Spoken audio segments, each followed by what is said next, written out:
So what's up mga guys, babalik na ulit tayo sa pagkakalapate.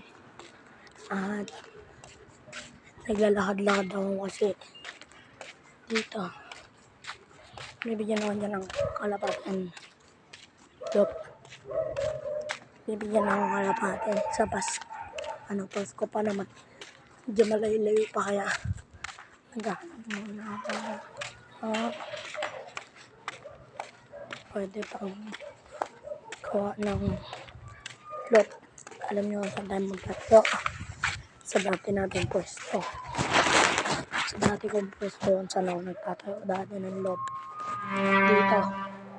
Ang gagawin natin dito, lagyan ng silong, tas mga ibon, tas ito rin. Lalagyan na ng prutas. So, lalagyan na ng prutas. Kung gagamitin ko yung katulad sa nakaraan, i-search nyo dyan. Fatima Elaine Abdurrahman, makikita nyo dun yung vlog ko. Ando dun yung mga